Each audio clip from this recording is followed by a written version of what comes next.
A Starbucks é a maior rede de cafeteria do mundo. O Brasil é o maior exportador e o segundo país que mais consome café no planeta. Parece uma combinação perfeita. De primeira vista você olha e pensa, não tem como a Starbucks dar errado aqui.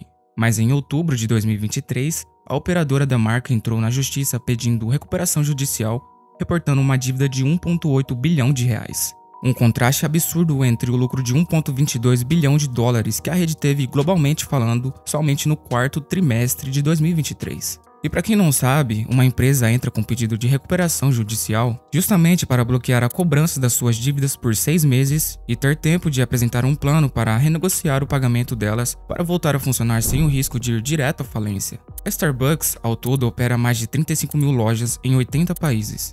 A pergunta que fica é, como a maior rede de cafeteria do mundo está fracassando no segundo país que mais consome café no planeta?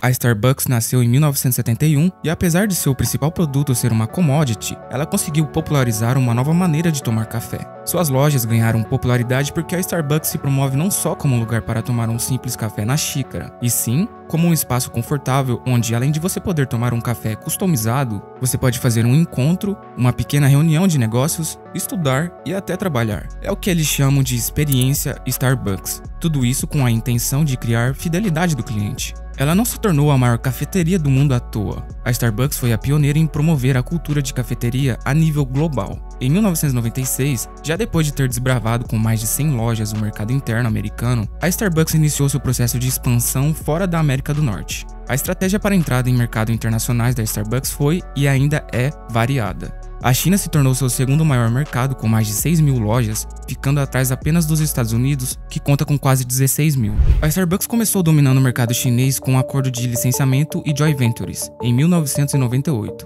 Mas em 2017, a Starbucks comprou a participação do seu último parceiro joint venture por 1,3 bilhão de dólares, e se tornou depois disso o único mercado em que a marca detém 100% das lojas. Nem mesmo nos Estados Unidos isso acontece, no qual 59% das lojas são próprias. Já no Brasil, a Starbucks chegou aqui em 2006 por meio de uma joint venture com investidores brasileiros. A empresa era controlada pela Café Sereias do Brasil, que detinha 51% do negócio. A matriz americana era dona dos outros 49%. Só que já em 2010, a operação passou a ser totalmente controlada pela Starbucks. Mas de lá pra cá, pouco conseguiu alavancar mesmo o brasileiro sendo o segundo maior consumidor de café do mundo. Suas lojas cresceram apenas no eixo São Paulo-Rio de Janeiro.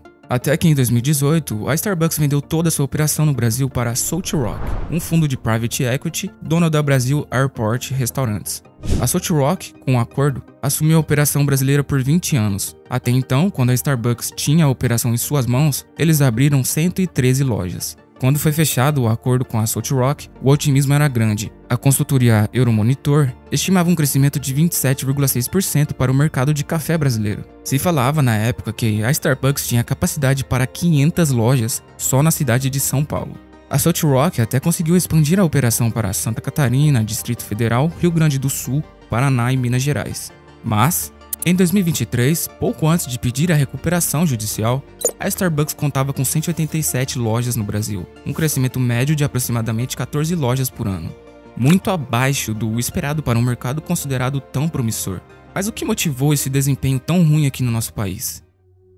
No próprio documento da South Rock, eles alegam que suas operações foram prejudicadas pela alta instabilidade no país, pela volatilidade da taxa de juros e pelas constantes variações cambiais. Em 2020, a South Rock reportou uma queda de 95% nas vendas, em meio à crise econômica causada pela pandemia. No ano seguinte, a queda bateu 70% e em 2022, 30%. Ou seja, 3 anos de quedas astronômicas nas vendas destruiu o fluxo de caixa da Starbucks, que mal conseguia pagar os aluguéis. Em 6 de novembro, a Fundação Casper Libero, por exemplo, entrou com uma ação de despejo contra a Starbucks por uma dívida de 3,3 milhões em aluguéis atrasados.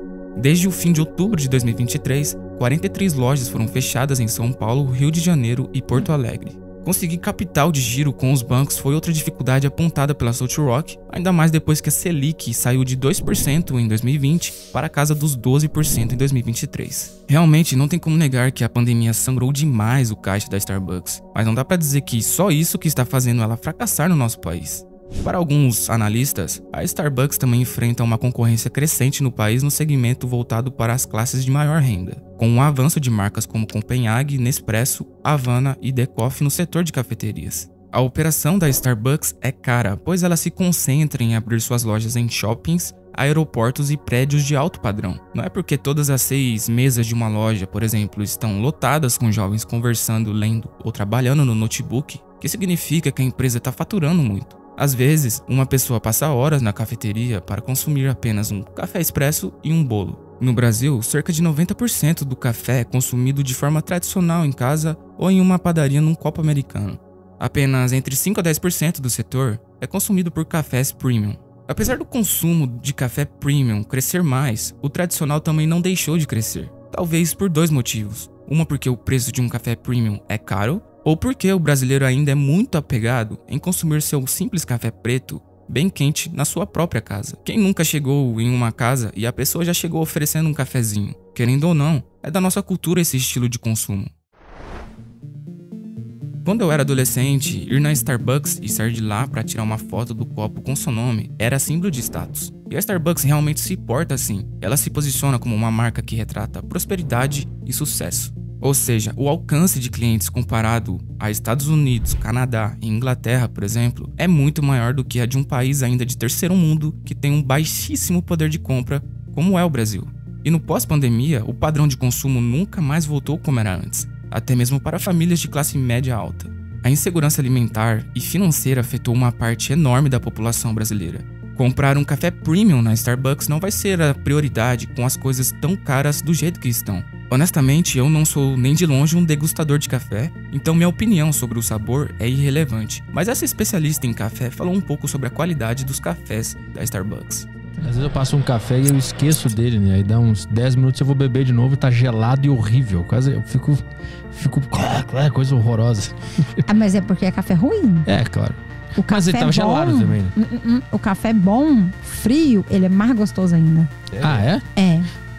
Pois é, por isso tem no Starbucks um monte de café com gelo, gelado. Isso é bom? Starbucks é ruim.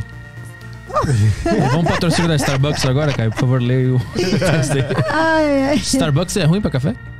Olha, pode ser bom, mas eu nunca tomei nenhum café bom lá dentro. Mas já provou vários lá? Lógico. Nossa, Deus do céu. A Starbucks também já fracassou na Austrália por N motivos, mas principalmente como diz esse vídeo da CNBC e os comentários de australianos nele, eles não se adaptaram ao café tradicional de lá e não conseguiram desbancar cafeterias locais que já conheciam o padrão de consumo muito bem dos australianos. Esse é o velho problema que multinacionais sempre sofrem ao entrarem em um novo mercado. A tentativa de replicar o que deu certo em seu país de origem nem sempre é a fórmula perfeita para dar certo do outro lado do mundo. Os hábitos de compra, de socialização, de esporte, enfim, até o jeito das pessoas consumirem café são diferentes em cada canto do planeta. O estado de São Paulo, Minas Gerais, Bahia e Rio Grande do Sul têm seus modos e costumes diferentes de fazer, por exemplo, tanto um churrasco quanto um café. A Starbucks também não conseguiu crescer no mercado de cafeterias de $1 bilhão do Vietnã. As cafeterias locais ofuscaram qualquer tentativa da rede norte-americana de expandir seus negócios por lá. Com esses exemplos, fica um pouco mais nítido que a Starbucks tem sérias dificuldades em crescer em países que já têm uma cultura de consumo de café bem estabelecida. Na China, que é seu maior mercado internacional, ela cresce avassaladoramente, abrindo uma loja a cada 9 horas, justamente porque soube muito bem se adaptar primeiro à forte cultura de tomar chá dos chineses, e também a fechar parcerias com pequenas cafeterias locais.